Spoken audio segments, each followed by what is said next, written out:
Are you ready to rewind? Take a nostalgia-filled ride back to a simpler time. It's Acid Wash Memories, a retro pop culture celebration. And now your hosts, Joe Murata and Michael Quinn. Hello, everyone, and welcome to episode 2 of Acid Wash Memories, a retro pop culture celebration. Today we're talking about Nick at Nite.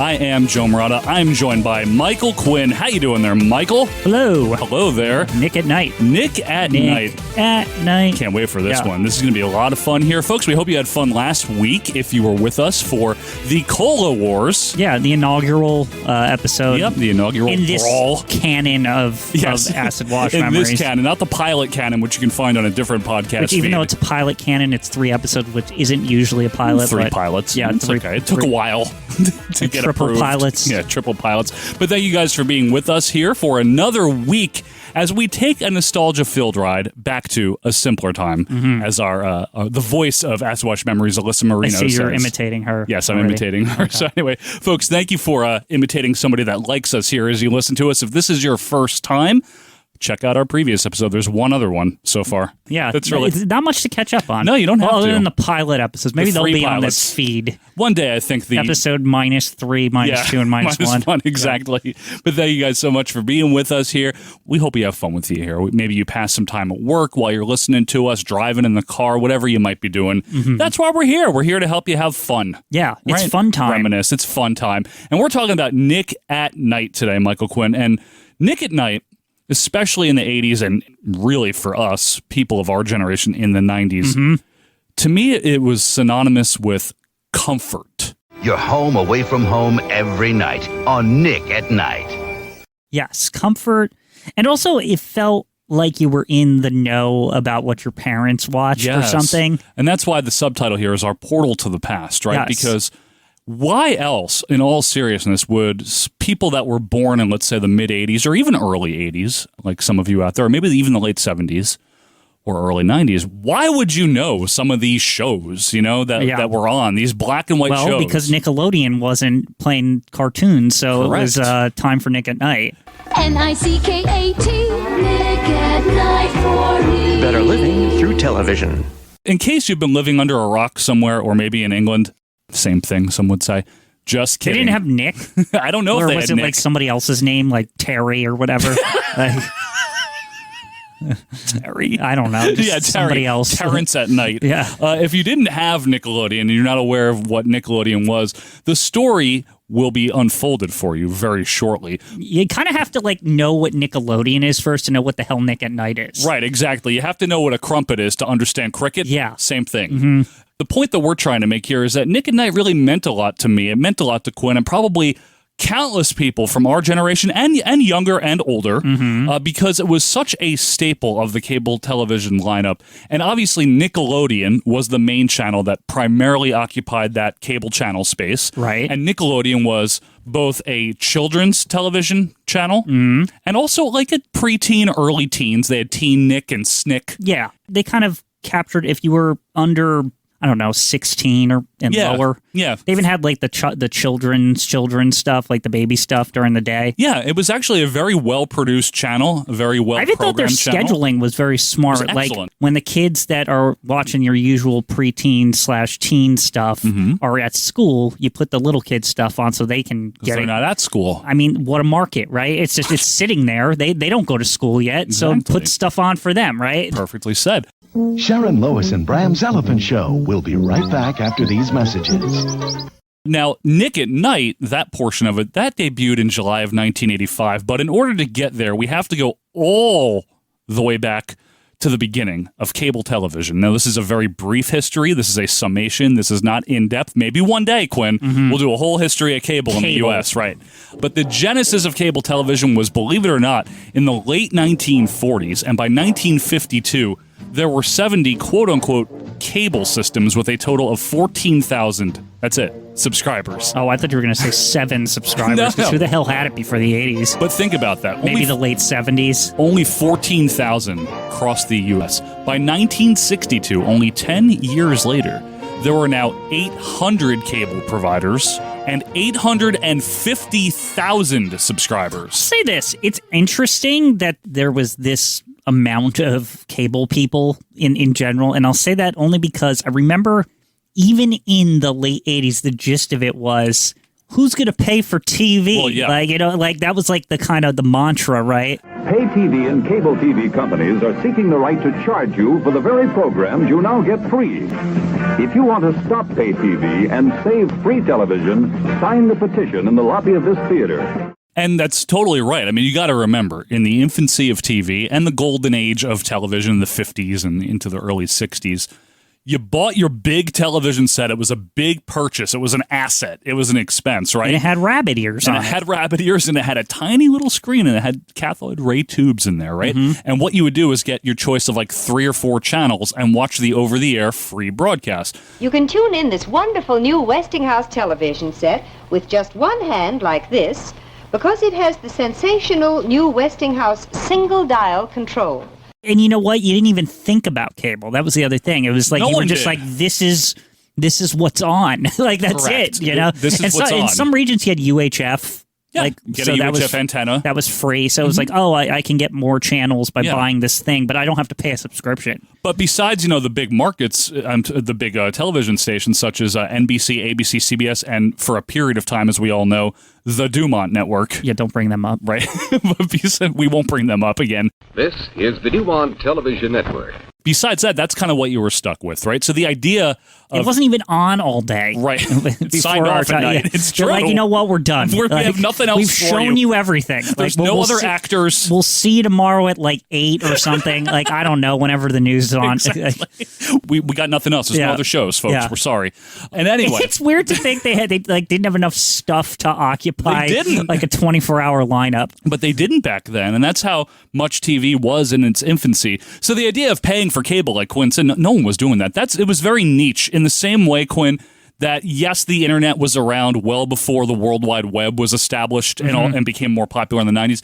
But it was like the real hardcore enthusiasts had the internet in like 1979. Yeah, really, really, like it took like AOL and shit to like get people to give a crap. Exactly. And not that this is exactly the same, but cable did blow up and exploded in the late 70s and into the 80s. We're going to get to that. So one big thing that did happen in the early 70s was the formation of home box office, HBO. HBO. Now, this was not cable. This was actually initially satellite beamed. Oh, really? Yes, it was. And probably one of the biggest initial coups that they had that proved that there was some kind of market for this was the Ali Frazier fight of 1975. Right. They had HBO Sports, but it wasn't like its own thing. It was just like a section of the lineup Of the or something. lineup, Yeah, yeah, it's it like was one sometimes channel. we have sports. Occasionally.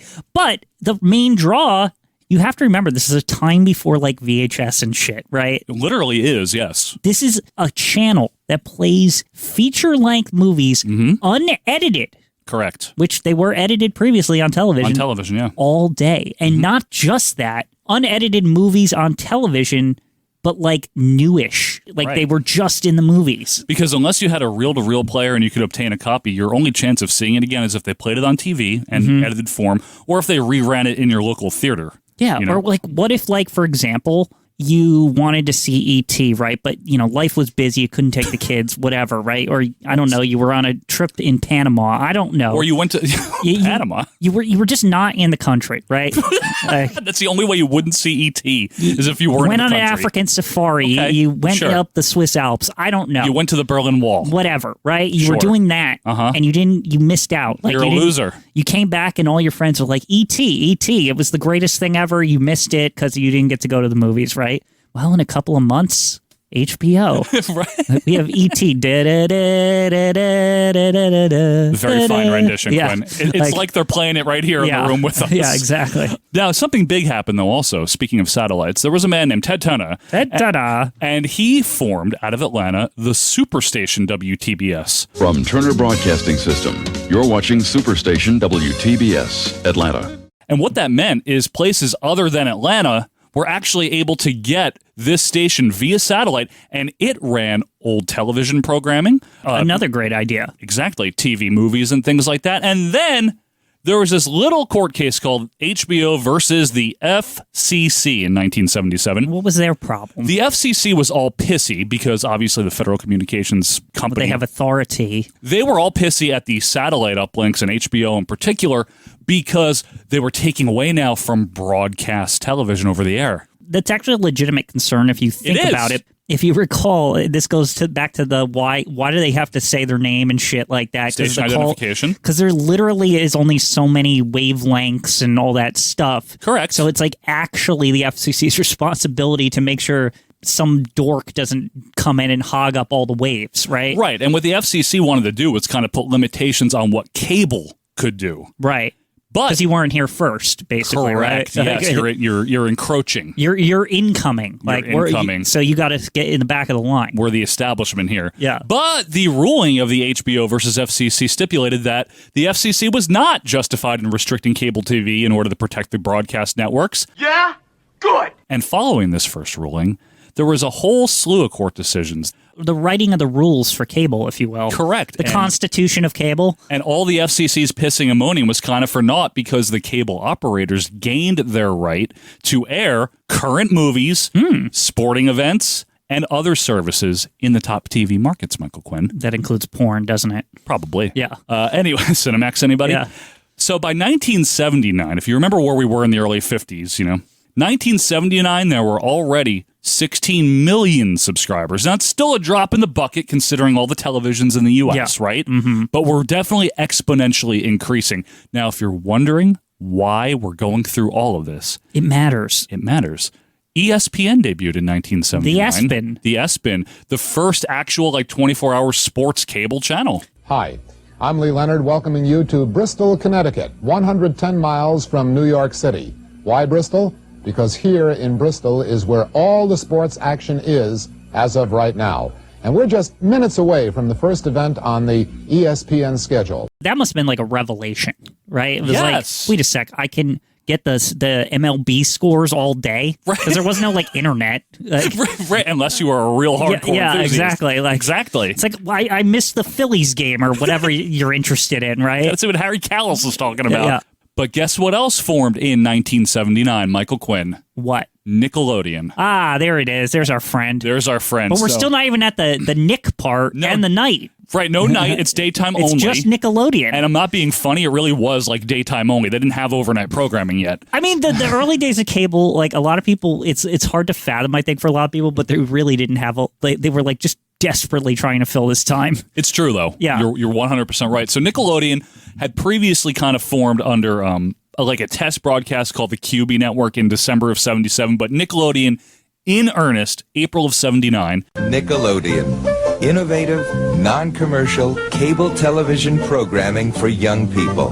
Now, Nickelodeon. Go ahead. What a fantastic idea, right? Because before this, right, there was only limited times for children's programming. There was Sesame Street and stuff on PBS. And that's it. As Frasier would say, who watches PBS? But, if you were a kid, you don't have many options here, right? So you watch PBS, Of course, right? I watch Mr. Rogers, too. Right? Or the Saturday morning block of cartoons. Mm-hmm. And then you were shit out of luck. You just had to watch the adult stuff that maybe you weren't interested in. Right, and that's a great point, because we're still before the Fox network at this point. Your TV stations, obviously they aired their network programming. Beyond that, they aired their children's programming during the day, and it could be really local and shittily produced. Remember, there's all different bozos and stuff? And so, there was literal bozos. It also was pretty spotty on the networks, Right. which network did afternoon kids shows. Mm-hmm. I know Channel 11 for us, Pix or whatever. Pix, yeah. They did. The Turtles were on that, and they did their own stuff. But it was there, all over the place. Right. Even in my time when there was cable and Yes. it took a while before there was no, Nickelodeon's got. Even as a kid, it took me, my friend. We had Nickelodeon. I didn't even know we had it. And my friend's I come over his house one day and he's got Nickelodeon. And I'm like, what's this? And he's like, it's great. There's cartoons on all day. And I'm like, no, there isn't. What was he watching? Friggin' David the Gnome or one of them? Doug or some shit. Doug's a great program. And we're watching the Ren and Stimpy and everything. And what was crazy to me in my discovery of Nickelodeon was the fact that there was live action shows for kids. And I was like, whoa. And it's like, there's no adults? Like, this is crazy. You can't do that on television. We'll be back after this. And one of their big pickups was you can't do that on television. Right. It was a big pickup for In them. the early days. In the early days. Yeah. So Nickelodeon is formed in 79. It's all Canadian, by the way. Can we just note that? They also, yes, it was. So there was no nighttime programming. And then in April of 81, so we're 2 years into Nickelodeon, the channel now, they started sharing their nighttime channel space with the Alpha Repertory television service known as the Arts Channel. Okay. Arts and Farts and Crafts. Farts and crafts. And that lasted until February of 84 when the Arts Channel merged with NBC's failing Entertainment Channel. Now, when those merged, they became, Quinn, Arts and Entertainment. Oh, A&E. A&E. I know them. Yes. And they stayed What a juggernaut they became. They did, though, didn't they? They stayed in the Nickelodeon channel space at night until January of 1985. Now, this is... Then they got their own? Then they got their own 24-hour channel. Okay. Yes, 100% correct.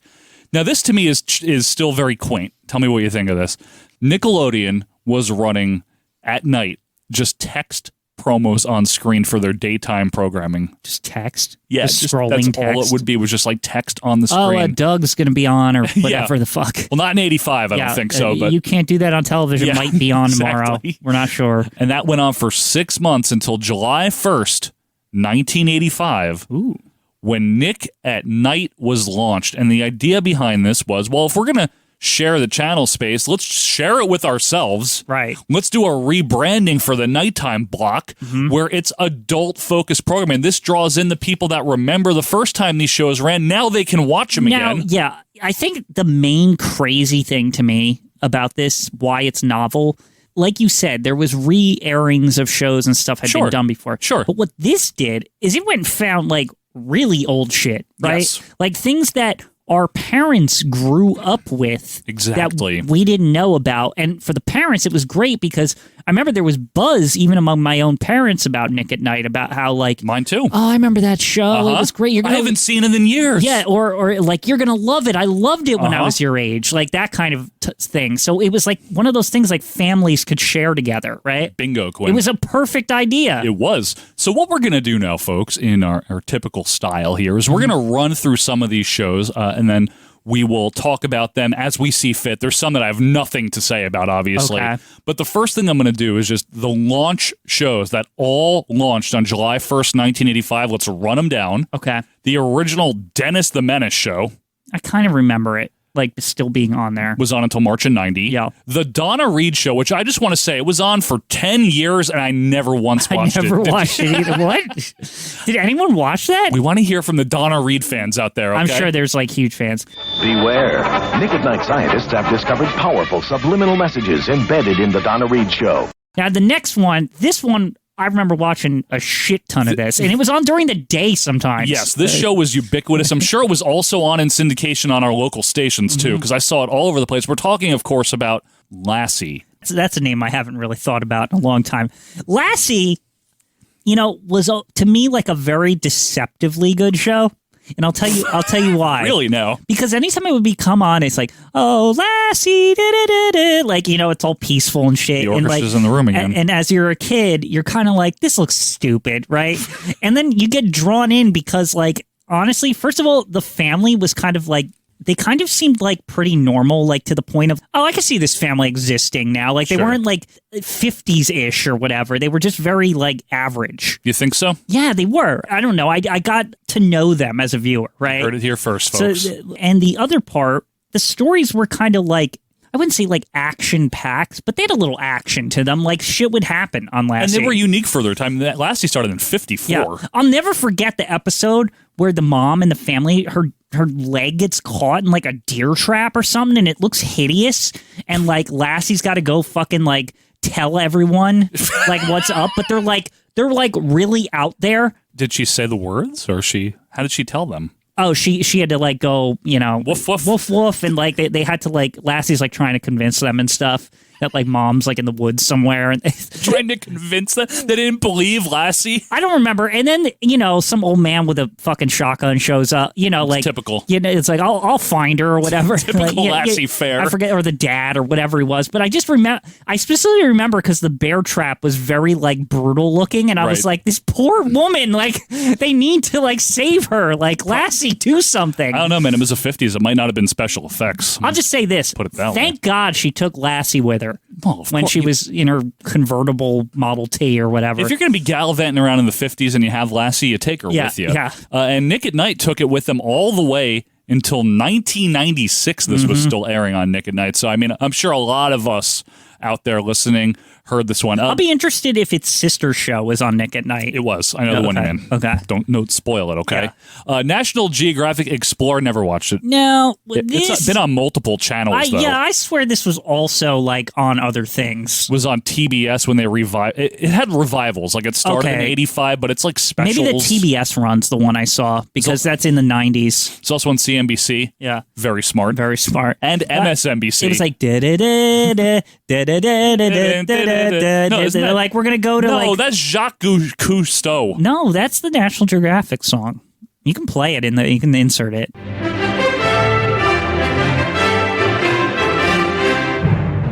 Route 66. Never watched it. Never watched Never it. got my kicks there. Turkey Television. What the fuck is that even? I've never even heard it. Oh, Canadian sketch comedy. Originally aired on Nick. Well, you know, it's Nick. It's got to be Canadian, right? They got to fill it in somehow. That one's for our good friend Kelly Smallwood out there in Canada. Anyway, My Three Sons, a show I've heard of, never watched an episode. Wasn't into this, but it was on for quite a bit. And I remember seeing it in passing and not giving a shit. Same here. That was the one with Fred McMurray. He had 3 sons, from what I understand. And that aired until 91 on Nick at Night. Now here's one I've seen. I hate this show. Okay, so like I know some people like this show, but I can't stand it. So this is now year 2 of Nick at Night. Now, in case you're wondering how we're going to do this, folks, we're not going through every single show that ever aired on Nick at Night. I just want to preface that. Okay, some of the lineups here. We're going through some of them. And we are going to go up until the early 2000s because, in our opinion, you know, retro, which is what we do, is about 20 years back. Sure. Right? So that's what we're doing. Keep it to that. It's not every show ever. Even still on? I don't even know. It is, but it has stuff that like. Oh, it's like not even for. It's like stuff that came after us. It has like How I Met Your Mother and stuff like that. Come on, that's not even. Doesn't even feel old. I know. It's not like 5 years ago it ended. It's not long enough. Exactly. This shit was like 30 years old when it aired. I know. And when I was sitting here watching this black and white shit, it might as well have aired during the Civil War for all I knew as a kid. You know, I honestly, because you're that age where you don't even really know how. You're like, is this from the 18th century? Like, I don't know. What is Mozart making a cameo in this one? Anyway, Mr. Ed on March 3rd, 1986. Yeah, this fucking the talking horse. You're going to offend some people. I know. People love this shit, but I don't. Did Mr. Ed perform his own stunts? The answer, no. His stunts were performed by Dirty Dancing star Patrick Swayze. It was on Nick at Night until January of 93, and I certainly do remember it. I remember it, too. And there was always, like, stupid commercials about it that were trying to be cute and stuff. Like, they insert Mr. Ed into, you know, some clip from it or something. It is. It's a good concept. Yeah. It's a talking horse. What's wrong with that? It's a great concept, Quinn. What's wrong with it? I don't know. You don't like the talking horse? It's just creepy. Wilbur. I don't love horses. Let's put it that way. Well, you and Mike Francesa have a big difference of opinion there. The next one was I Spy on May 4th. Remember this. That was a Bill Cosby 60s spy related show. Yes, that's why I remember it. This thing, I could give a shit. I've never seen it. I know who they are, the Smothers Brothers, but they had their own show that was like some comedy hour. No, it wasn't. This is like their fantasy sitcom. Excuse me? Yeah, I don't need this. This isn't the like variety show or whatever. Not the Smothers Brothers variety hour or what comedy hour or Isn't whatever. that like the good one? Isn't this like getting like the minor, like their crap essentially, and just putting it on Nick at Night? This is getting Bush instead of Budweiser. Do you think they thought man, there's probably some people who remember this and thought it was fake, like it was a fake memory or something, like a Mandela effect. Yeah, like say, it's right? like we're gonna prove it. We've got the tapes. Maybe. Also aired in 86 to 88, and then briefly in 97, just for shits. A show that I never liked, even as a kid, The Monkees. Yeah, I watched it in 97. I probably did too. I never liked it much, but I like some of their songs. I mean, okay, so I remember the most I remember about this was thinking to myself, "Is that the Beatles?" Well, that's what they wanted all the teeny boppers in the 60s to think. Is this the Beatles show? No. Like, why? And I was like, why are they called the Monkees? It says it in the song. Hey, hey, we're the Monkees. Glenn. Yeah, but it should have been, hey, hey, we're the Monkees. We're not the Beatles. We're not the Beatles. like they should have at least clarified. Is all I'm saying. I mean, so hey, we're the Monkees is not enough for you. I need more exposition, whatever. Yeah. So that's it for 86 arrivals. Let's go to 1987 with... I don't remember this show. Of course, the acclaimed, and apparently it probably was if it was on Nick at Night song, the Ann Sothern Show. Does it even have a Wikipedia page? Also known as Private Secretary. Yes, now Ann Sothern Who? is one of those actresses from kind of Lucille Ball's time. In fact, they were friends in real life.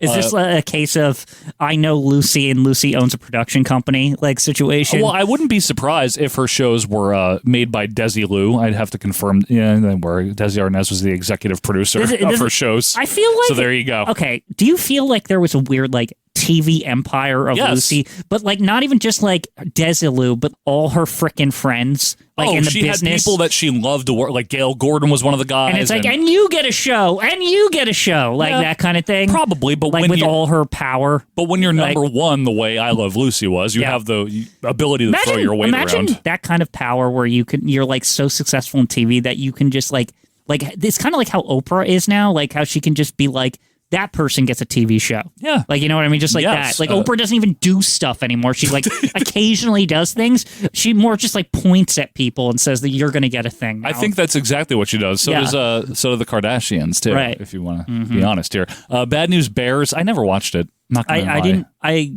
think I watched it. No, never mind. It didn't air. I just knew of the show. Yeah, same here. Mad Movies with the LA Connection. What could this possibly be? Every episode apparently is a spoof of a classic movie. Interesting. Mad Movies. It's old classics with all new soundtracks on Nick at Night. Never saw it. Car 54, Where Are You? I actually only... I feel like I saw. I only saw it, I swear, because they reran a bunch of their old shit one last time in 95. Yeah, there was this weird limited run of a lot of these shows from the 80s where they all came back. Just for a night or something. Like Nick at Night Classic or something. It was something like that, wasn't it? When we were 8 or 9 They're or something. Hey, we show old shit, but this is even older shit that we used to show when we were old. Yeah. When we were back in the day. Back in the day. And Nick at Night's old enough to have Nick at Night classics. Right. That's what it was, though. Yeah. Rowan and Martin's Laughing, never watched it. Not at all. 87 I'm to sure 90. It came back. Yeah, 97 it came back. Came back one episode. 1988 saw the debut on Nick at Night of Make Room for Daddy, a show that I never watched. What? That's another one of those 50 sitcoms during the outbreak of them. This is Danny Thomas's show. Excuse me. I don't know anything about it. Won't pretend to. Folks, send us your cards and letters. Quinn, what do you know about Lancelot Link's secret chimp? Nothing. Moving on. Yeah. This is interesting. So apparently what is it? How did this even happen? I don't remember it. It went right up to August of 91, so I was watching Nick at Night by then. But the best of Saturday Night Live aired for a few years. Is this the DVDs, how they were? You know what I'm talking about, those DVDs from the late 90s. The Will Ferrell one that everyone had. It's so good. It is good. That one's amazing because it's also got the clip from when he was the old prospector that was deleted or whatever. Yeah, I know what you mean. Yeah. It's probably just compilations that NBC made. Yeah, I'm saying it's probably that format where it's just it's just not a bunch of clips and maybe there's a host or something. If anyone has any more information on the Nick at Night airing of the best of Saturday Night Live, please tweet at us at AWM Podcast on Twitter. By the way, I guarantee you that best of Saturday Night Live from that time, 88 to 91, that's before even anybody good came on in the 90s, right? We're talking about the shitty 80s era was still in existence, right? Yeah, but they were probably running the good 70s era. Of the 99 shows you could be watching at 10 o'clock, only one boldly where no comedy has gone before. The best of Saturday Night Live, every night at 10, 9 Central on Nick at Night. it wouldn't be Canadian content without SCTV having a run for a couple of years. the other Saturday Night Live. Why they started that all at the same time? Isn't that a little much? September 4th, was SNL, and then September 10th, 88 was SCTV. Now, to be fair to Second City Television, which I never really liked anytime I saw it as a kid, there were some very impressive people on there, like John Candy being one. It was a lot of people from like Home Alone and stuff. Catherine O'Hara also was another one. Yeah, you're absolutely right. It was Rick Moranis. Also, the dad from Schitt's Creek, and what's the other thing he's in? The fucking American Pie. Oh, Eugene Levy. Yeah, no, there were a lot of talented people on that show. I just never really watched it. Here's another one I never watched. I understood the premise. I remember the promos. I remember the intro. It was on from September of 88 to August of 93. The Patty Duke Show. Don't remember a damn thing about this. Identical cousins, No? Nope. Okay, good. 1989 Okay, here. this is getting weird now. Looney Tunes?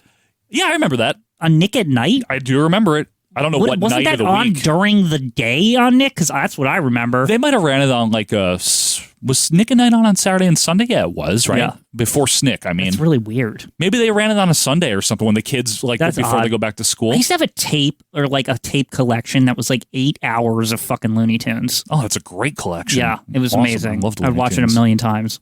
So here's one for you, and this was a staple, and I have no problem with the show. This lasted fucking forever. Yeah, in fact, let me break down the runs before we say what it is.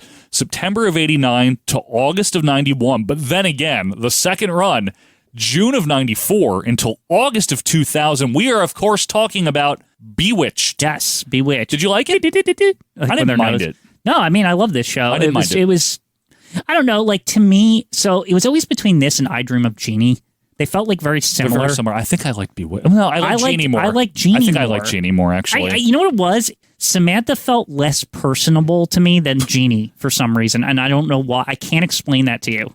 Like, I don't know why. Were Bewitched and I Dream of Jeannie, were they sister shows on the same network, or were they competing like the Munsters and the Addams Family? I want to say one came out after the other, but it was like either, I think it was Bewitched was a response to I Dream of Jeannie. It was the concept of like a fantasy show, right? Yeah, but where like there's magic and stuff. Well, there was magic. I think Bewitched was first. Yeah, Bewitched was first. Interesting. And lasted longer. But anyway, yeah, it was on a long time. Green Acres also debuted. Just on an aside, go ahead. Do you feel that Bewitched is weirdly like the precursor to like Sabrina the Teenage Witch? Like they're almost like the same show, except one's a mother and one's a teenager, but it's the same fucking problems. I got magic and some shit went wrong. Yeah, in like everyday life, like you know what I mean? Like it's like literally the same like premise. I got magic and shit went wrong. It's always like there's some mishap. Like, oh, I lost my temper at the supermarket and I turned a lady into a plum. What am I going to do? Right? Or like Sabrina gets mad at like, some girl in the school and she turns her into corn. And she's like, ants, help me. Like, and then Salem has a snarky remark. Yeah, that type exactly. of thing. I like him. Green Acres also started in 89 on Nick at Night and ran until 92. But a lot of people love Green Acres. I don't like it. I don't just adore Penthouse View. Now, isn't this part of the whole like everything's farmers thing in like the 60s? You know, talking about the rural purge of 71. Yeah. Well, that was when they got rid of all of them. That's what. Yeah. But there was like a ton of these shows, right? Yeah, Petticoat Junction and all those, and Andy Griffith, and I wonder why that like took America by storm. I didn't live in the 60s, so I can't tell you, but it took them by dust storm. Yeah, probably because it was relatable to a lot of Middle America. Yeah, but they were also like poking fun at that part of the country. Well, too. They were also poking fun at Beverly Hills too. That's you know true. what I mean? Like Beverly Hillbillies, obviously. I felt like that's what TV was like in the 60s. Like, let's poke fun at a region of America. Still like that, Quinn. Yeah, I guess it is. What are you talking about? Does this scene from Green Acres make you nauseous? If so, Nick at Night strongly urges you and your family to study this Get to Know Green Acres guide. Before we hit 1990, a new decade here, I think we have maybe reached the break point here. Okay. And what that means is we're going to take a break, folks. We want you again to write to us, tweet at us at AWM Podcast on Twitter. Let us know things. We have a great Facebook group with a lot of our old fans from our previous show, our Vantage Point. It's Acid Wash Memories on Facebook. You can join that group. Just have fun here. We're just looking to help you pass the day at work, help you have a long drive go faster, whatever the case. The gym, the new year, all people the in things, the gym, all the things. We're here for you, and we will be back here for you for Nick at Night in the 90s and beyond on the other side of this break with more Acid Wash Memories.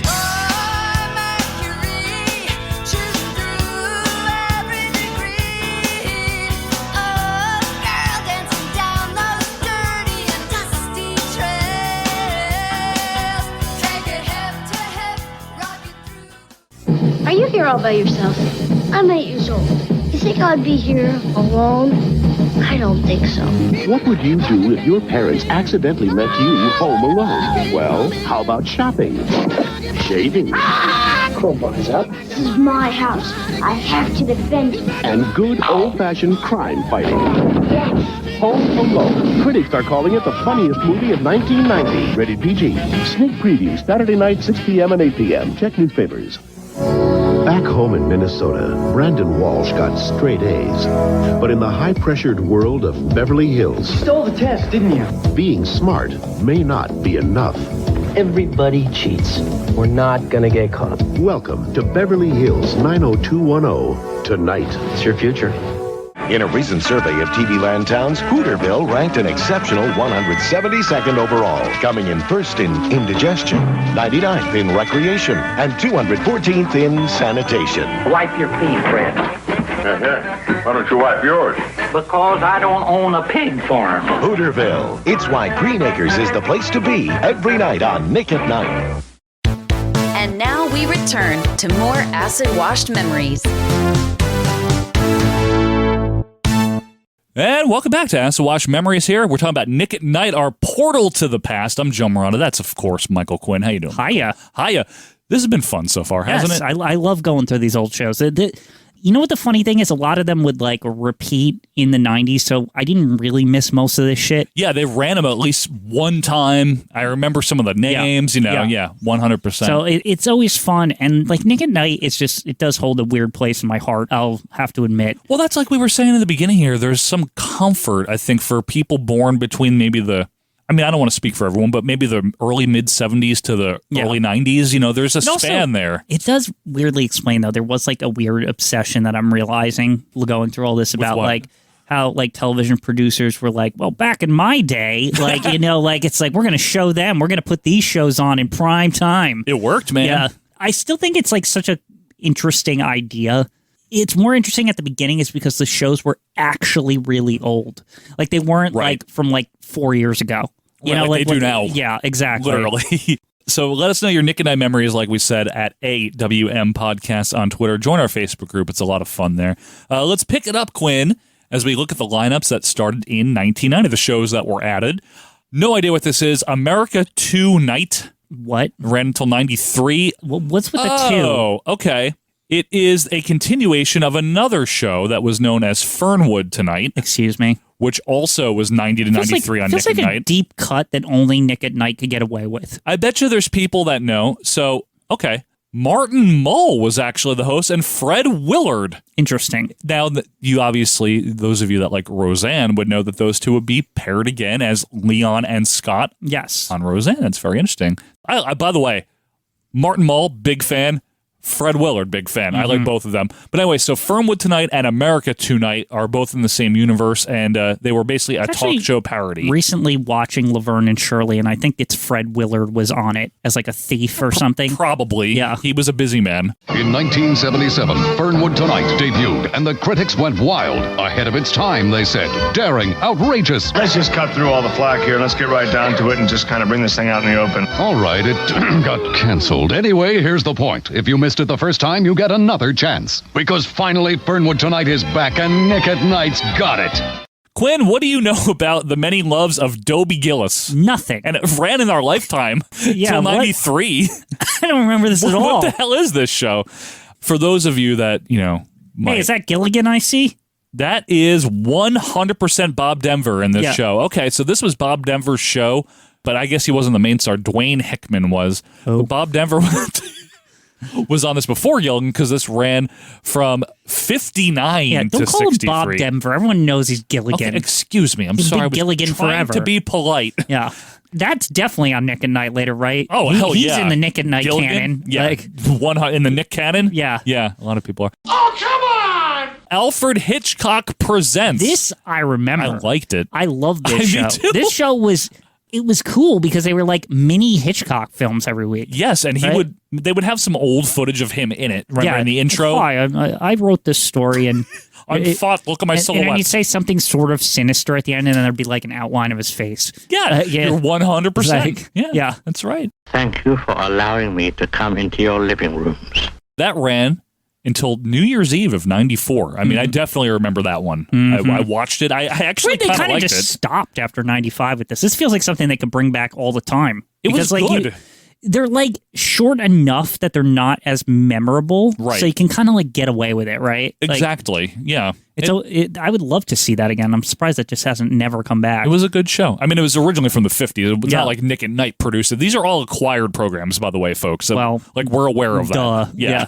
Just making sure people know that. Isn't there later like a Nick at Night show that has like old characters, but it's new or something? Well, Nick at Night had original programming. Yeah. The most famous, I guess, infamous of which was Hi, Honey, I'm Home about the Nielsen That's family. the one. Yeah, that's the one I'm thinking That of. was Where from like the early Herman 90s. Munster's in it and stuff. Yeah, it's like really weird. It was from the early 90s. It's like a parody and a pastiche and all that.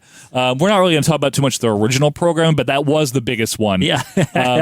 1991, so now I'm really into my like prime era Yeah, I'm of definitely cognizance. starting to like watch it now. And probably some of our fans too. Mr. Wizard's World was on. Now wait a second. I loved this show. This is a kid's show, isn't it? Mr. Wizard's World was a kid show, but see, But wasn't this on at like 3 in the morning was or some on- shit? It was Like- on at the right before it rolled back over to Nickelodeon. I think it was on the 5 a.m. slot. I'm going to tell you something. Go ahead. I thought that this was part of the Nickelodeon programming because of it. A, when it was on, and B, the fact that it like basically was a kid's show. Right. So it was like I was very confused. Here's the other thing. It's like I swear the episodes they were showing for were like from the 80s or something. Well, yeah, let me clarify this here. Yeah. So the actual Mr. Wizard's World show was a Nickelodeon original, and it aired on regular Nickelodeon from 83 to 89, and then on the Nick at Night slot. So they were 80s.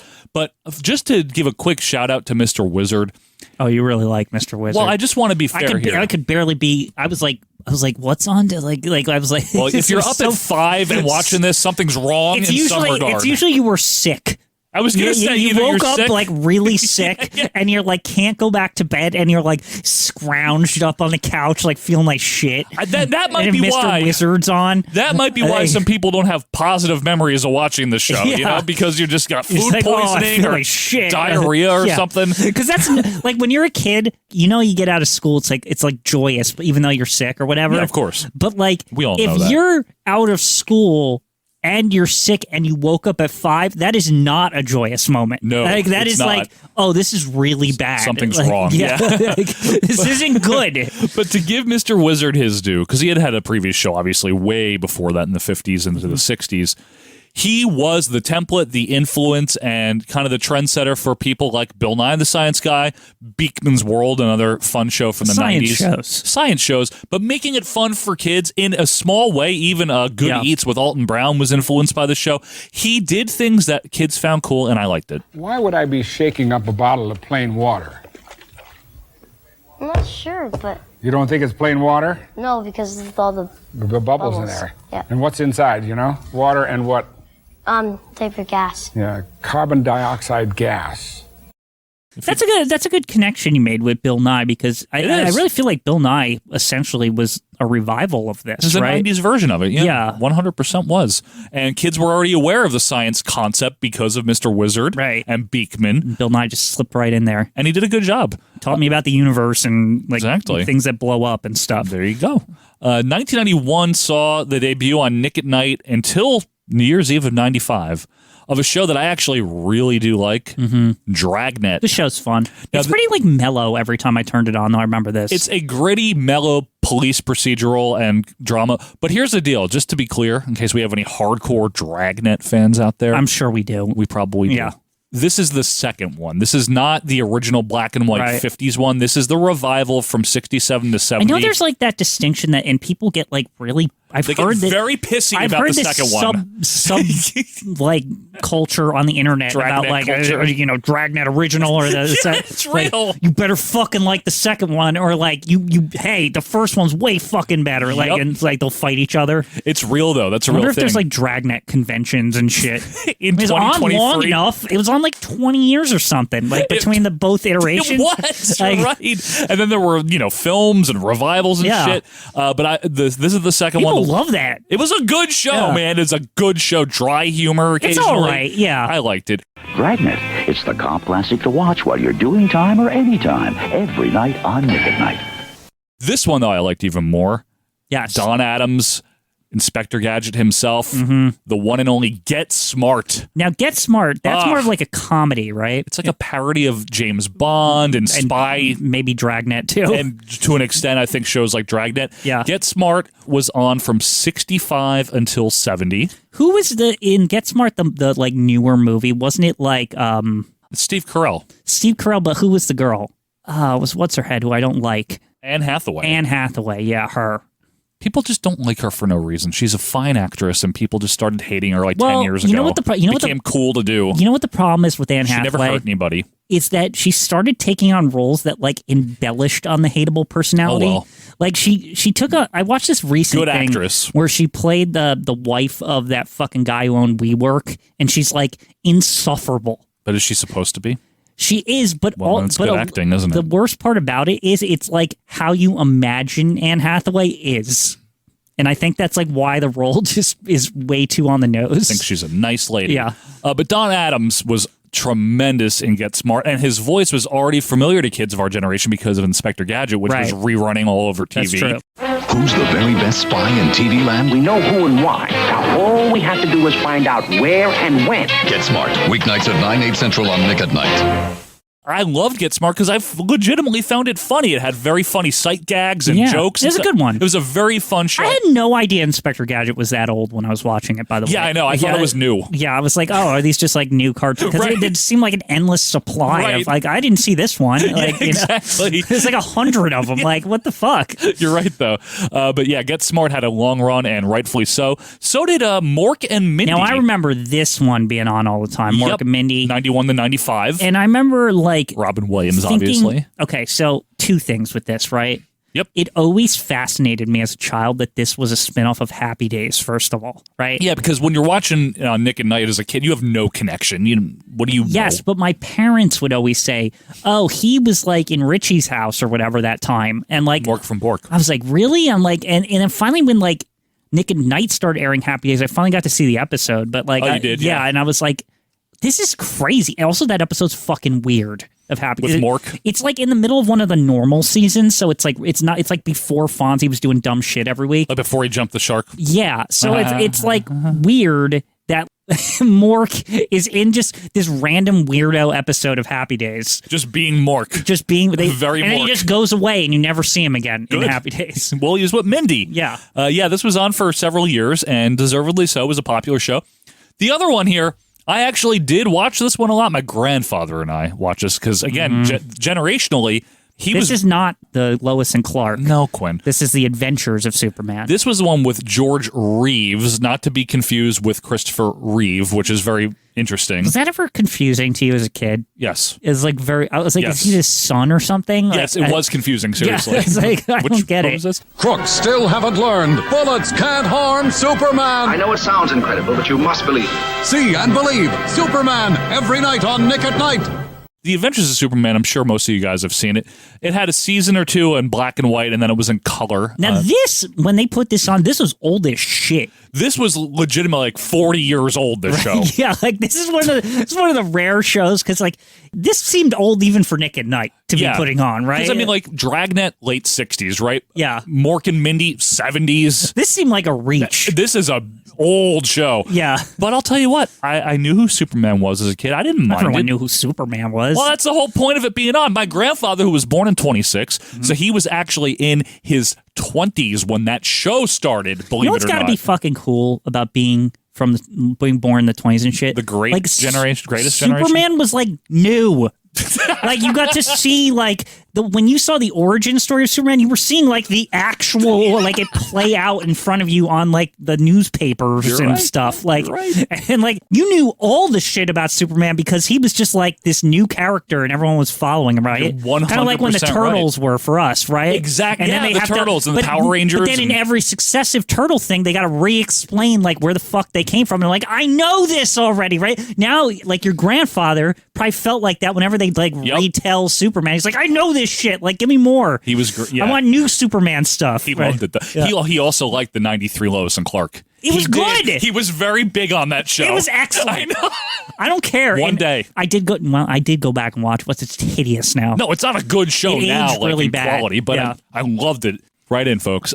This next show Yes. is another one that I wouldn't have seen if it wasn't for Nick at Night. It was on from 91 on Nick at Night, until June of 2000, a very long run. And I got to tell you, good classic show, the Dick Van Dyke Show. Watch this show a ton. Dick Van Dyke is good TV guaranteed. You didn't say it in the style it was written. Dick Van Dyke is good TV guaranteed on Nick at Night.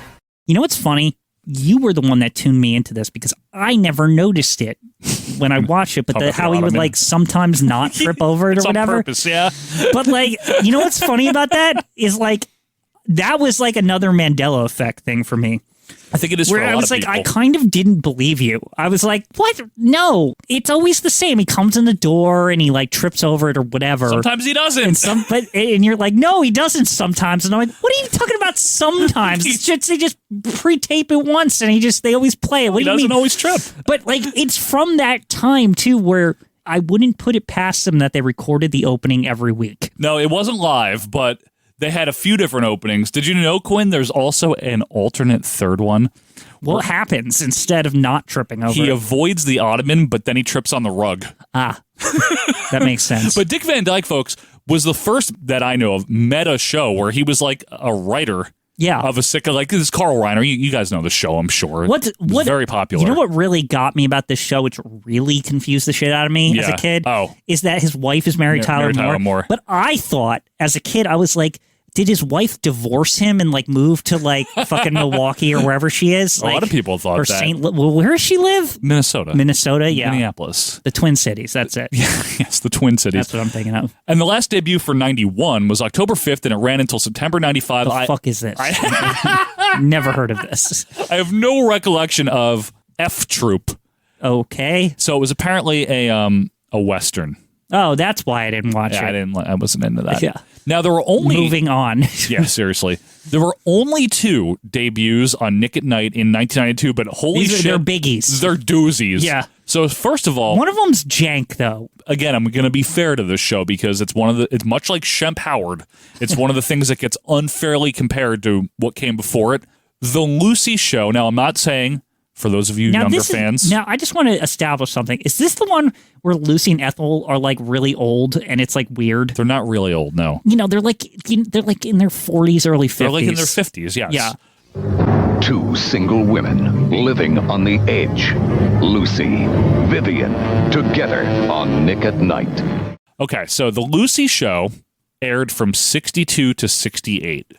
Now, this was some kind of thing after she broke up with Desi. We're real life, we're gonna fucking do it ourselves, like right? Like me and Ethel, we're just gonna do it. So she wanted to do yes, me and Ethel. She wanted to do another sitcom because she liked doing sitcoms, and she asked Vivian Vance, who played Ethel, to do it with her. And Vivian Vance said, "I'll do it, but I'm not going to be called Ethel." And Wait, what? Yeah, she's not Ethel. I had no clue. I just thought they were Lucy and Ethel. No, she's Viv. It's like not even the same as show. a viewer of the show, I didn't even it didn't no. even click with me that she wasn't Ethel. Good thing I thought Fred died since he was like 100. He died in real life soon after her this. and but- Desi were like broken up. No, like I thought this was the premise. Well, it's a I'm not good even thing kidding. I'm doing the history Yeah. lesson here. No, she's Lucy Carmichael in this one, not Lucy Ricardo. And Vivian Vance plays Vivian Bunsen. Who? So they're not... Stop. Now, is little Ricky somehow in this show No, or something? he's not in it. There's no Ricky. This is not the same yeah, show. you know, I mean, they're kid, like in real life. No, he's not. Desi Arnaz Jr., yes, he might be. No, he's in the next one, isn't he? He's in the... There's like another thing. There's they're like, Here's Lucy in the 70s. And then there's also Life with Lucy in the 80s. Can I just say, I feel like the Lucy canon almost needs its own like fucking episode devoted to it because it's so... it was confusing to me as somebody who watched all this shit. I'll do it one day. Like I'm telling you right now where I thought Vivian Vance was not just the fucking same. Ethel. Well, let me just say this. Although it is definitely no I Love Lucy, because you need Desi Arnaz there, you need Fred there, you need those guys. They did do all the fun bits, though, where they get in did trouble. the comedy bits, yeah. It was really a vehicle for Lucy and Vivian Vance to just do more of their comedy, but I was never happy to see it on as a kid. I'm not going to lie. Yeah, it always felt like, where's I Love Lucy? Right, Like, that's the first question you ask. It doesn't help that, like, the logo's the script or whatever, and you're like, come on, man. It's missing the I love, and then Yeah. you stumbled on garbage. Like Quinn doesn't like it. Yeah. It's okay. I don't like it either. But the next show. They hyped the piss out of this. I mean, in 92, right? Yep, Let's September set the 92. stage here, right? We're talking about Mary Tyler Moore's show here, right? In 1992, Mary Tyler Moore hadn't been on the air for what, 15 years or something? Mm-hmm. But at the same time, it had like a fucking mystique. Like even I knew about it before they put it on Nick at Night. Like everyone was like, my mom loved it. It was people would. It was like talked about like it was one of the greatest shows ever on TV. And if you were a kid in the 90s, you didn't get to see it. It just was like this legend, right? Like it was like this legendary fucking thing. It was like a big deal when it came to Nick at Night. They're playing Mary Tyler Moore's show, right? Yeah, and I fell in love with it. It was great. The Mary Tyler Moore Show has arrived. It's beginning to feel like home already. Watch her and the rest of the gang. Weeknights at 9, 8 Central on Nick at Night. Great show. I mean, who can turn a world on with a smile? You Yeah. know, and it seriously. But, you know, the misadventures of reporter Mary Richards working in the newsroom For with Lou Lou Grant and, you know, and all spin off and fucking the lady from Rhoda. Golden Girls. Oh, Betty White, of and course. Rhoda yeah. was her friend. And then was her Rhoda friend. got her own show. And Ted Knight was on it, Yeah. and Gavin McLeod. Yes. But seriously, Mary Tyler Moore Everyone show. got their own fucking show. a lot of people got shows off of this. Yeah. Very popular sitcom and a well-deserved 8-year run on Nick at Night. It was so successful that it literally spawned its own production company that made like Newhart and all this other bullshit. Yes, good point, Quinn. It's a legendary show. It It's was. in the pantheon with like I Love Lucy and all that Oh, stuff. it is. It's Like, one of yeah. the all-time sitcoms. Yeah. 100%. So only 2 Nick at Night major debuts that we're covering. I'm not saying at all. This is just what we're covering, folks. There was other stuff. In 1993, The Partridge Family. Right. Which was only on for a year. And then I remember this, though. A single mother of 5, a psychedelic bus, and a dream of rock and roll superstardom. Sort of far out, but it just might work. The Partridge Family is classic TV. Every weeknight at 8, 7 Central on Nick at Night.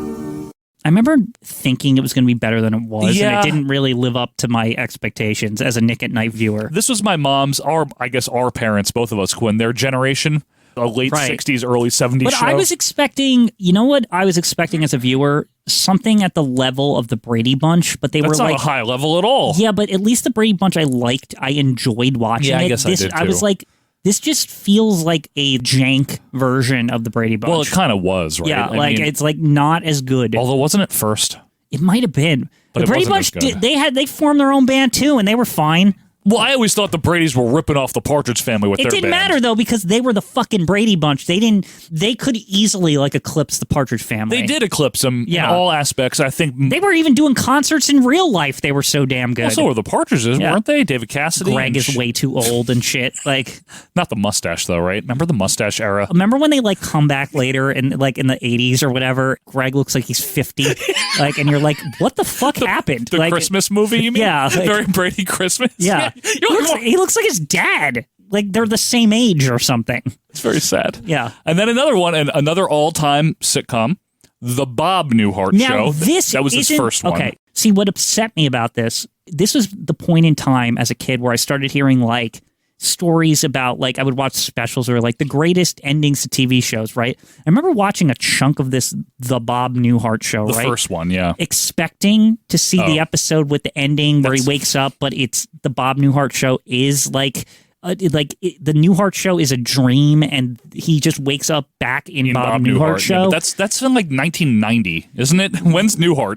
Newhart's like the last one's in 90. It ends in 90. But like people would, I saw television specials, the best finales or whatever at this point in time, and I remember thinking like, oh, is it because the names are so similar? I got so confused, and I remember watching it and then learning somewhere else that wasn't the show, and I was like, fuck Bob Newhart Show. Like I was like upset at it for that. Are you emotionless, expressionless, repressed? Then put that talent to work and enroll in the Bob Newhart School of Deadpan Comedy. Observe. What do you think, Bob? No expression. No emotion. Groovy. Comic genius. My grandparents, by the way, after that finale happened, I remember them talking. I was so young. I didn't know what was going on, but they were there like... was buzz about that is a great ending. It's an all-time ending. That's a fantastic fucking It ending. is. If you don't know what we're talking about, folks, it is... I'll just lay it out. Well, So, first of all, there's the Bob Newhart Show, and then there's Newhart. the Bob Newhart Show was like 72 to 78. Newhart was early 80s to 90. Yeah.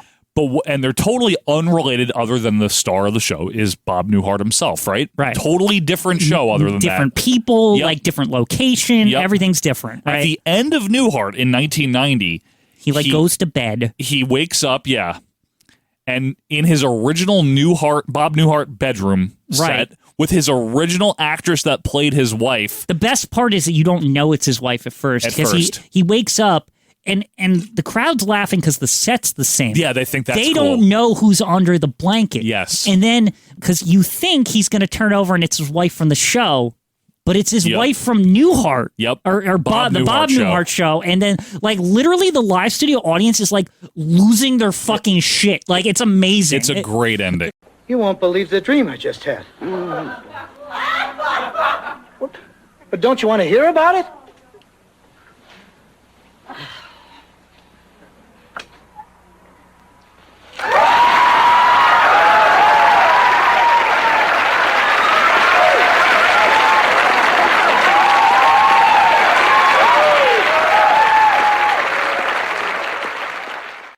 That is fucking brilliant. I believe so. Yeah. 1994, there's a few to go through here.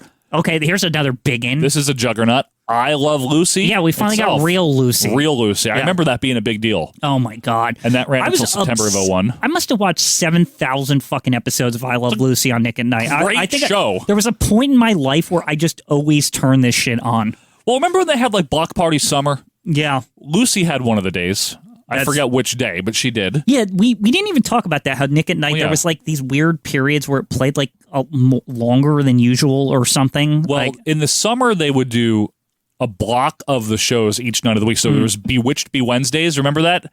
Right. I think there was I Dream of Jeannie Thursday. I can't remember. But I remember practically watching an entire season of Lucy in one night, and I just didn't go to bed because it was the middle of the fucking summer. I think I just watched it until the fucking sun came up. Munster Mondays, Lucy Tuesdays, Bewitched Be Wednesdays, Jeannie Thursdays, and Cotter Fridays. Can I tell you, though, maybe about a year ago, not even, I rewatched the first, maybe 3 seasons of it. It's such a good show. It is really a good show. Mhm. It truly is a great show, and it deserved to be on Nick The at only Night. thing that got me about I Love Lucy, since we can talk about it for here, I always found the timing of stuff and how they would air things was very confusing. For example, I never could understand how they get from that point for they're in New York and they're in their usual hijinks, and then suddenly they're in Europe for 6 episodes in a row or It's some a whole shit. part of the season, yeah. Yeah, it's very and I'd be like, how many episodes are they here for? They're there a it's lot. just ridiculous. They have the California arc, and then they have the Europe arc. Yeah. You know what I mean? And then they have the farmhouse season in Connecticut. I Love Lucy did all this wacky shit because they just because it was so successful. It's probably the first breakout hit on television, right? Where it was it was to the point where it was it was the show that people bought TVs to see I Love Lucy. Yes. It sold television. Yes. 51 it started. That was when the Golden Age It's just television a started. fucking legend. It is a great show. Yeah. I Dream of Jeannie also started in 94 and ran until 97. And we talked about it a little bit. I love this show. The cousin of Bewitched in a way. This is another show that, because it involves space, and I was unaware of the history, the fact that I lived in the 90s. So, okay, as a 90s kid, right, you think, oh, we're living at the height of technology. I can play CDs in my hand and shit, CD. right? The fact that Major Healy is an astronaut, I just figured this show was contemporary or some shit. Yeah, I didn't notice how old it was. It was in color. Yeah, it was in color also. Not understanding, we went to the fucking moon 30 years ago and shit. Don't you wish you could have your very own Genie? You could live a life of leisure, travel to exotic places, and life would be one big party. Hey, would you? Hey, man, don't spoil my trip, baby! Well, your wish is our command. I Dream of Genie has splashed down on the home of classic TV. Yeah, I liked it. I mean, it's a hokey show. Let's be honest. This and But Bewitched Jeannie are was so hokey. lovable. Yes, of course. And I love that it leads into they get married and have a real baby and stuff like that. And it's it's a real family now and stuff. It's not. It started getting less goofy. It did. I mean, near the end. the laugh track never went away though. That Yeah, but annoying it ass started 60s being laugh track. It just started being more of this family, Domestic this sitcom. family raising their child. But she's a genie also. The Lucy Desi Comedy Hour also had a stretch from 94 to 2000. I'm sure Quinn Never. wants to know what this is. I've seen it. I didn't like it. This was the spinoff of I Love Lucy, where it's still Ricky Ricardo and Lucy Ricardo. Are they divorced by this point or not? Because I know they still work together. They're together in real life. I mean, they're towards the end. Do you love Lucy, Ricky, and the Mertzes? Well, now Nick at Night is bringing you the Lucy Desi Comedy Hour. These 13 seldom seen I Love Lucy specials can now be seen here on the home of classic TV. This was occasional specials. There were only 13 of them. And they ran from 57 till 60. Yep. So these are not I Love Lucy, but it's the same characters. Lucy Desi Empire here. Basically. Yeah. And the main thrust here is that there would be like guest stars in some of these. Like Fred and Ethel are in it, but they're not that big a deal. Question. Am I like Red Skelton, for example? Am I confusing two things? What? Is there an episode of I Love Lucy where like Groucho Marx or something is on, or Harpo. And then, like, but is that Lucy? I would always be confused with that episode because I was like, is this Lucy Desi Comedy Hour or is this I Love Lucy? Well, the one that I know of that I think you're talking She's about. like at a pool or something. Is the one in California where they do the duck soup mirror routine with each other, right? Okay, so that's Harpo. Yeah, every time I would see that. That's I Love Lucy. I was like, is this, because they were also on at the same time. Yeah. And I was like very confused. That's I Love Lucy, the one with Harpo.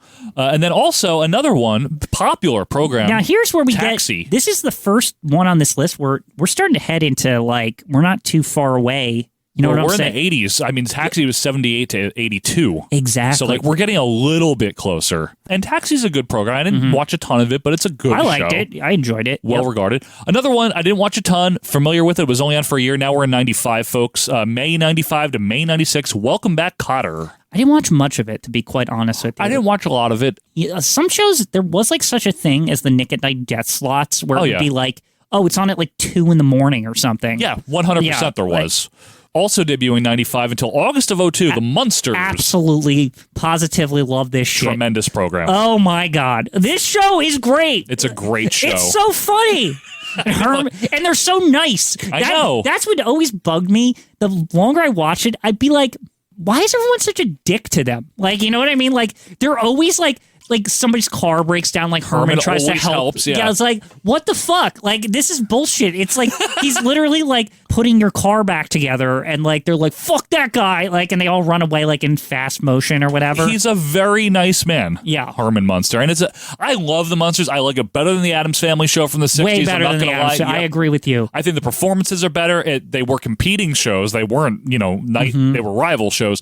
I like the Munsters. Folks, are you on Team Addams Family or Team Munsters? Let us know at AWM Podcast on the Twitter. I guess I do have a certain touch. Watch the Munster Runners racing nightly on Nick at Night.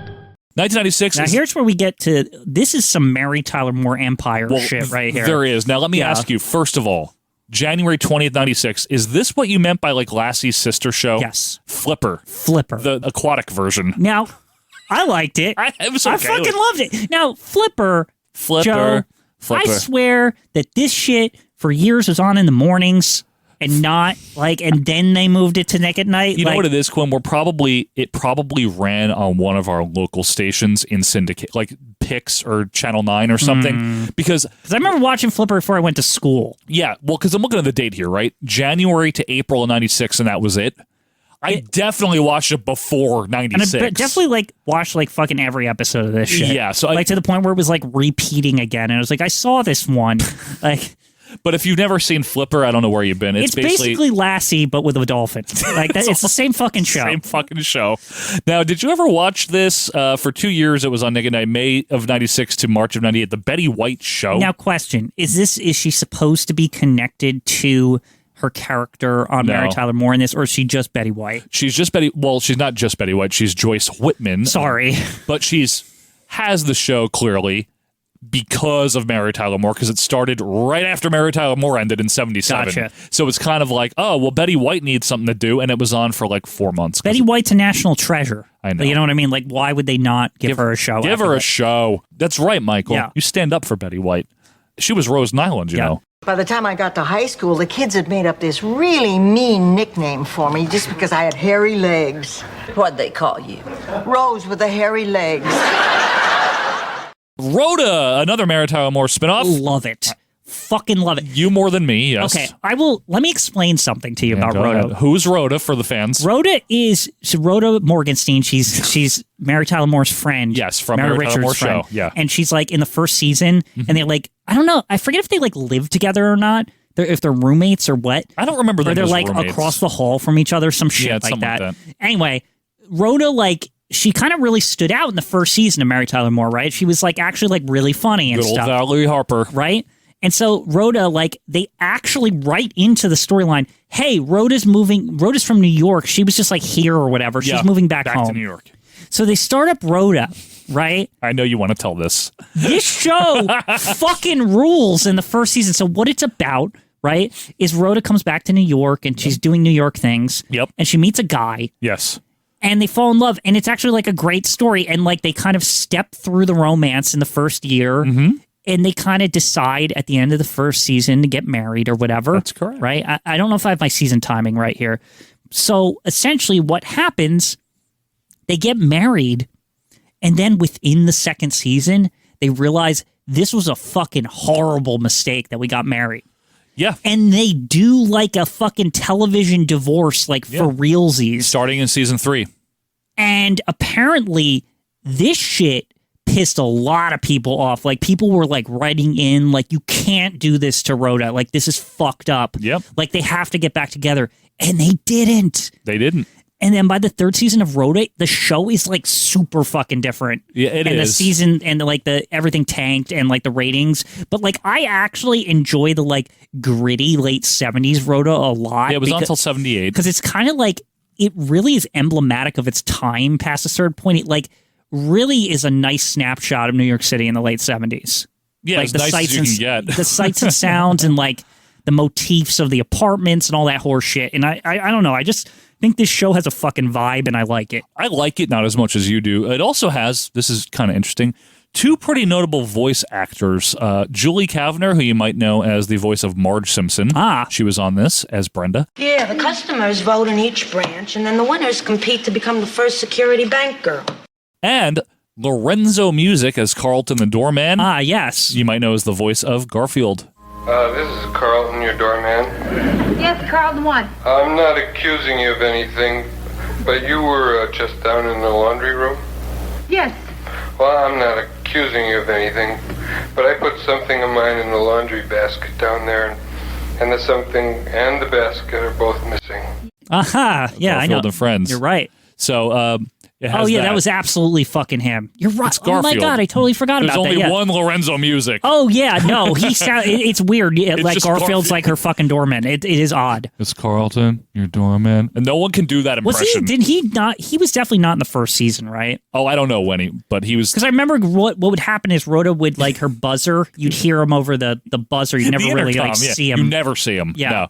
Another Mary Tyler Moore spinoff, which also made its Nick at Night debut in '96, is Phyllis. Now, see, I'm not a fan of Phyllis. Cloris Leachman, of course. I didn't. I was like, I always thought it was weird that this old lady was especially her name, Cloris Leachman. It's like, what the fuck? I don't know. Phyllis was just not my jam.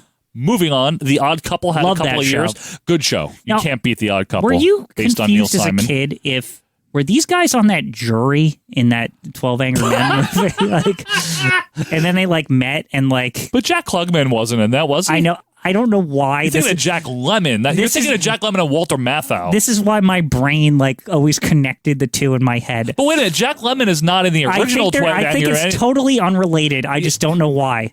Yeah, Jack Lemmon's in the 90s 12 Angry Men, not the original. Or maybe it's because the grumpy old men is also connected to it. So something in my head clicked. 12 Angry Men, 2 grumpy men, fucking Odd Couple, and it's all intertwined in my head. I got you. So we have a few more years to go here. Let's finish up 96 with Happy Days. You got it, right? Because this is another canon of shows that is all intertwined, right? 4 years. Yeah. I love Happy Days. How do you not like just Happy Days? Don't like it. I don't even like Fonz, but I like Happy Days. I have nothing against Fonzie unless he's at a wrestling event, but yeah. I don't know. There's something about the show always rubbed me the wrong way. And Chachi and all these people. Don't bring up Chachi, Quinn. He was in charge. Nick at Night, bringing the 70s classic about the 50s to the 90s. I beg your pardon? Hey. It's simple. Happy Days are here again. Can we go to 97 now? We don't need to talk about Happy Days at length now. This was I think I was like clapping like that scene from fucking Citizen Kane, like thank the Lord. This season was like celebratory, actually, 1997, because the second show is awesome too. What Orson Welles over here is talking about is Newhart. Yes. Which had a 3-year run from 97 till 2000. The one with the finale ending. The one with the actual good ending. Remember when we were talking about that one? Remember like feverishly watching the summer block of this? Like, it's like, are they going to play the one? When he wakes up or whatever? Summer for you, huh? 97. Also, one of my personal favorite shows. I don't want to talk too much about it because one day we got to do a full episode. Yeah. But you and I both agree, Quinn, The Wonder Years. Okay. An all-timer. I'll say this, though. Now we're really getting into the recent territory because this show ended in like 93 or something. Yeah. Like, and it's like on this shit 97. It's only 4 years old, yes. Because I was like, wait a sec. I feel like I just saw the finale of this. Like, what the fuck? Like, that's a great point, actually. Yeah. It was only 4 years old at that point. I felt like the show was spoiled for me because I like remember watching, and my dad was dead, and like all this like at the end, and then me and Wayne started a carpentry shop or something. You know, like the whole like epilogue. I'm not even going to correct you on some of that. 1998 saw the Brady Bunch come to Nick at Night, but now they had also been there briefly in 95, but their run and earn. No, the Brady Bunch is not a good show. It's lovely. I watch it. See, I remember the Brady show, Bunch man. though being mostly on the weekends during the day. Good. That's where it should be. Yeah. No one's watching TV. On Nickelodeon, though. Okay. Anyway, here's another fucking awesome show. Happy Days spinoff, is it not? Yeah. Laverne and Shirley. Laverne and Shirley. Schmeal, Schmazel, Hasselbeck Incorporated, whatever. 1, 2, 3, 4, 5, 6, 7, 8, Schmazel, Hasselbeck Incorporated. I liked it. Not a huge fan, but I liked it. It's a fun show. It's a fun show. It's not like anything to be taken seriously. It's just goofing around. No, it's just a comedy show. Physical humor. They always get somebody swinging from a fucking chandelier or some crazy shit. Like they put too much soap in the fucking dish detergent. Exactly, it's like Michael. that kind of crap. It's the Lucy show. Yeah, but with two young girls, right? Yes, much younger. Yeah. All in the Family got a 6-year run from 98 to 04. To me, for a while, was the fucking premier Nick at Night. Why to watch Nick at Night when you were 14? Like the fucking show. Yes. Because I never got to really see it until 1998, right? Right. And this shit came on and I was like, damn, like Archie Bunker, this is like South Park. Holy shit. Like he just says whatever the hell. It was a crazy show if you're a young teen or maybe even a mid-teen in the late 90s, early 2000s. I think I remember asking my parents, I was like, this was really on TV? Like I was like, this is unbelievable. Those were the days when girls were girls, men were men, and Rob Reiner was a meathead. Stay tuned for All in the Family, next on Nick at Night. But we'll talk about that more one day, I'm sure. 1999, another two pair of shows that I really like, both of them.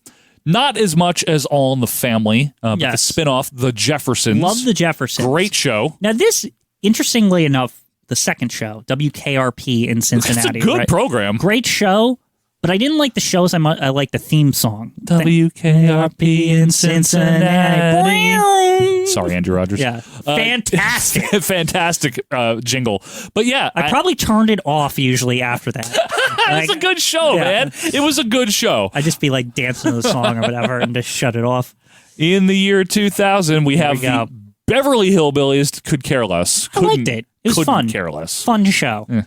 So Gilligan's Island, Quinn, was 2000, 2001. I can't believe it was that late. I felt like this was on in the 90s. We must have seen it in syndication. Yeah. Because I definitely watched it in the 90s. I felt like I had seen every episode by the time it was on Nick at Night. They never got off the fucking island either for most of it. I swore there was like some secret shit where they got off like on a TV movie or something. Isn't it the last episode they get off?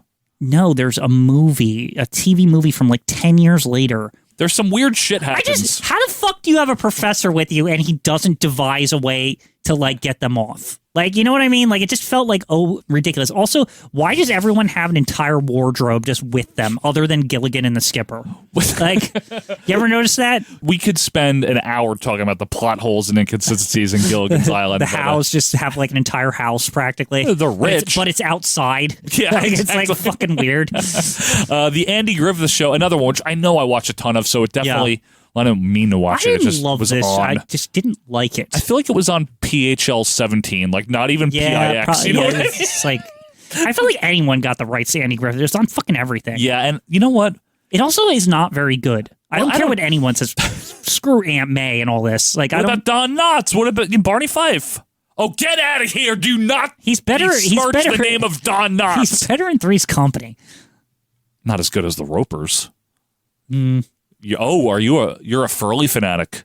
I like him in Three's. That's what I remember him from mostly. Well, me too, but yeah. I saw that. Anyway, we don't need to talk too much about Andy Griffith. Speaking of, Three's Company also also have to play both of them, right? Yes. You got to see what happened to the officer. What happened to Barney Fife? Barney Fife after. He became the landlord. He became a landlord and like looking seedy and shit. Yeah, I love his wardrobe. Yeah. Three's Company... I'm not going to lie. I have a sentimental spot for this because when my dad used to watch his reruns in his easy chair, I would sit next to him when I was my son's at like 5. Yeah. And this was one of them, Love this along show. with Night Court and all those. And I love the intro because sometimes he falls off the bike in one of the intros. You know, like they're at the theme park, the zoo, like there's all different intros. I loved the apartment. And then they kicked off the mom from Step by Step at some point. She went and got married to Frank Lever from Dallas, of course. But no, I like Three's Company. Retired from screwing people over in Dallas. Yeah. But Three's Company is good if you don't want anything to ever be serious because nothing is serious. Nothing fucking matters on that show. It's a cartoon. Yeah, it's insane. It's a farce. It also feels like the writers were literally sniffing cocaine as they were writing the show. Probably. It's mainly the 80s, right? 70s, 80s. Yeah. But it's a great show if you just want to laugh for a half hour. Yeah. I love it. Now, 2001, there's an incredible pickup here. Now, only for a few weeks, but... incredible pickup. That's why I left it on the list for you. Alf. Hell yeah. Now, which theme song is the best one? Third season is where it gets good with the sax. Yes. It's amazing. And that's in one of our pilot episodes, the Mount Rushmore and Death Valley of sitcom themes. I love Alf because it's meta as fuck. Alf just will like talk to the camera or whatever he does. Like, hi, look at that guy. The other thing that I love about Alf is how just very like unexplained he is. It's just like he's an alien life form. Yeah, but you're just supposed to respect that shit because he's a Muppet. You know what I mean? Like you're just supposed to be like, this is plausible. Don't get into any trouble. Don't worry about Willie. I'll keep an eye on him. I was talking to you. I know. I was being playful. This next one was, speaking of things that are only 4 years old. Now, okay, but the timing is good here because this was the first point when I was like, wait, they're playing stuff when I was a kid because now we're like in high school at this point. We're 15. Yeah. By this point, this is 2001, hanging with Mr. Cooper. I love that show back in the day. Oh, it was a good show. It was part of TGIF. Really underrated show, actually, and how his bedroom was in that weird sunroom. How you always... It was very bothersome. Well, he's good in the show. It's a good show. I always wanted him to get together with Vanessa. Of course. And I was like... Why wouldn't... Didn't they? They did at the end. It took like the entire show, though, and they didn't really start the romance until like the last season. It was like way too late. Yeah, and then there was like half a season. Wasn't there like 4 episodes? They barely were together by the time they were together. Yeah, it's like bad. It was like very annoying because there was a whole interruption of like his cousin moving out in the first season, and then like his sister moves in or whatever it was. Yeah, I forgot the And then exact. the kid Raven Simone's there now with her. It's like it's all different. What did you think of this? It had a couple years on Nick and Nite. Family Ties. Loved it. Great Watched show. The shit out of this on Nick and Nite. Alex P. Keaton himself, man. I had not had much exposure to it. I did. I remember being timid when I first started watching Family Ties, and I really fell in love with it. That's a brilliant, it's a smartly written show. Fantastic. Michael J. Fox is tremendous. Michael Gross, the dad, is good. Meredith Baxter, they're all good. I remember even loving the later seasons, Yes, which was weird because I wanted to see. I was very interested in where Michael P. Keaton and his sister ended up because they were the ones like ascending to the age where they were going to like move out. Mallory, Mallory and Michael P. Alex P. Keaton, whatever.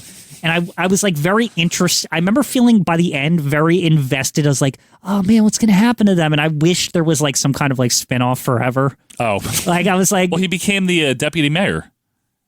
Right, in Spin City, of course. Which would also make it to Nick at Night somehow. Eventually did. Yeah. So we're going to wind it up here as we get into 2001, 2, and 3.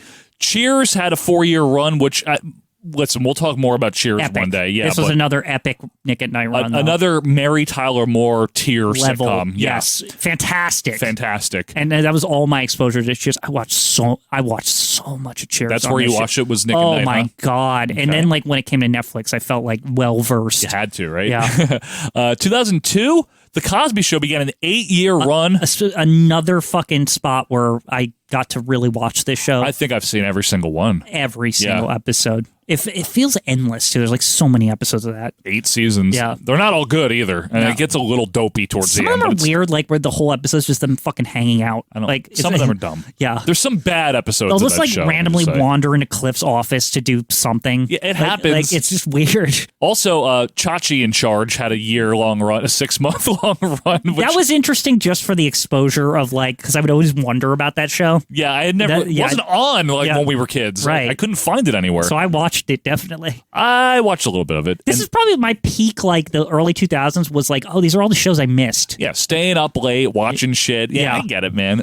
Coach, only on for a year. This was because I had a soft spot. I watched Coach as it aired. On and ABC. I loved it. Yeah, you like it more than I do. I fucking love this show. I know. Dauber and Jerry Van Dyke, obviously. Yeah. And always some shit happens.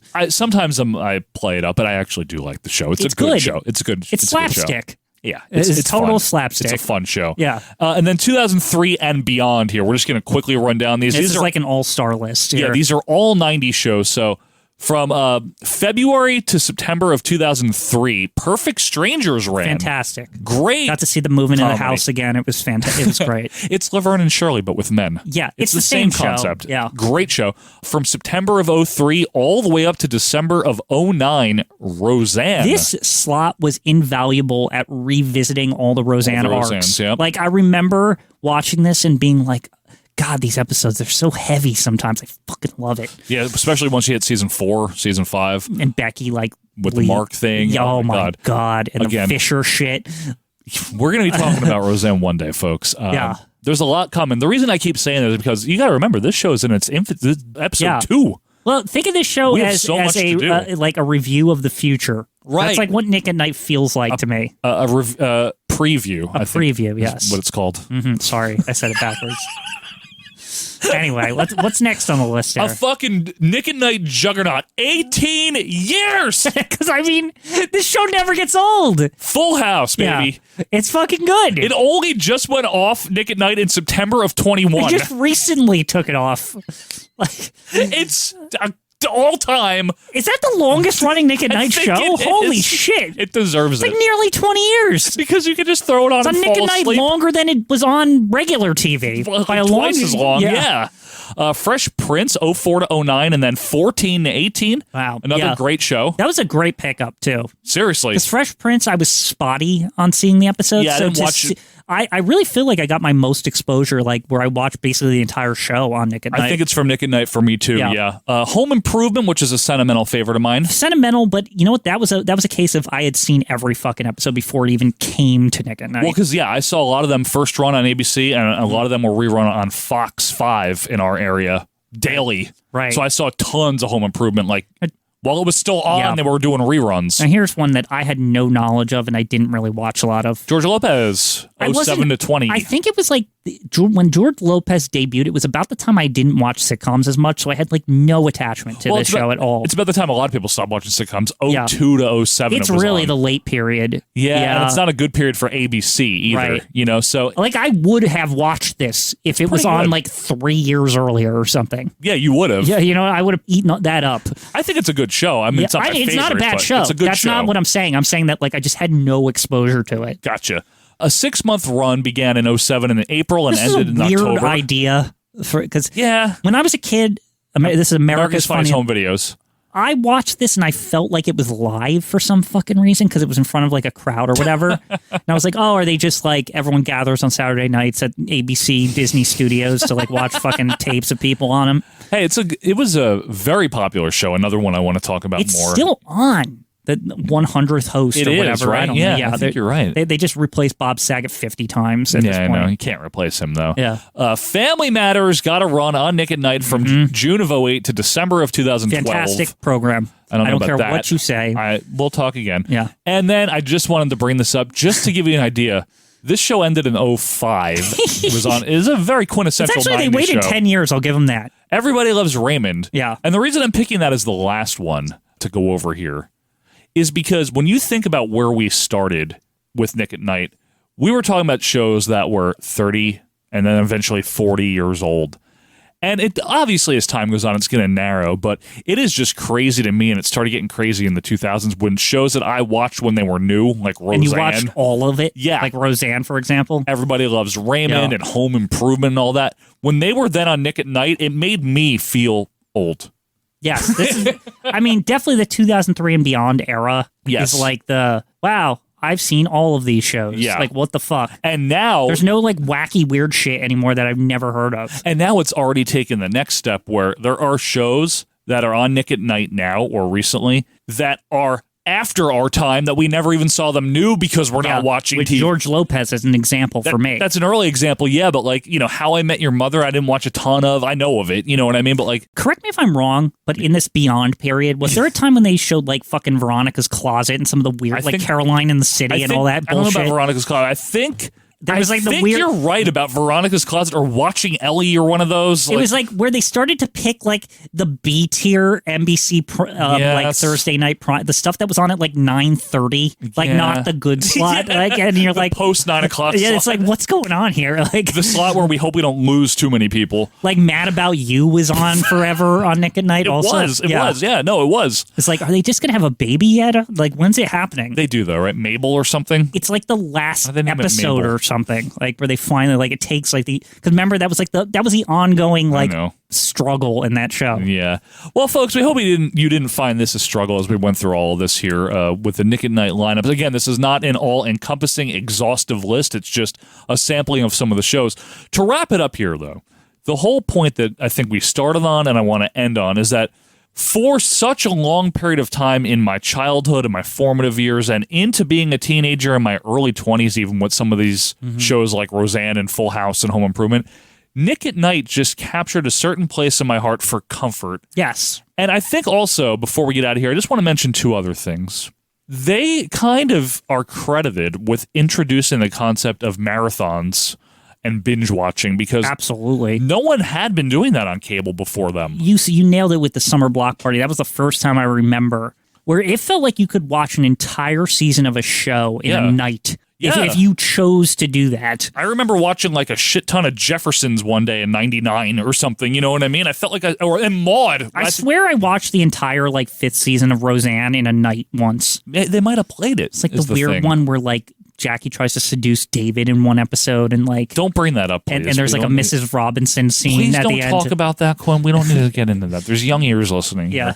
No. But in all seriousness, the other thing I just wanted to mention is the way they did their branding. They had so many unique idents and bumpers that they put so much effort and thought into producing. Oh yeah, all the bumpers and all that bullshit. The pastiche, kitschy things from the 50s and stuff. Every single one of those had thought put into it. You know, like actual, like, people cared. What was I think that's one thing we didn't really touch on, but they cared about these old fucking shows. In fact, I remember there being a point where they would have reunion things or something, like where they would have like a red carpet and they're like something like, oh, Roseanne's going to debut on fucking Nick at Night or something. No, but they did do stuff like that. Yeah. And they were so successful at branding their shows, updating the way they marketed the shows for people. So like kids like us would actually think Dragnet was cool. Yeah. Because the way they would promote it. You know, I remember them in their own advertising being like snarky about the fact that,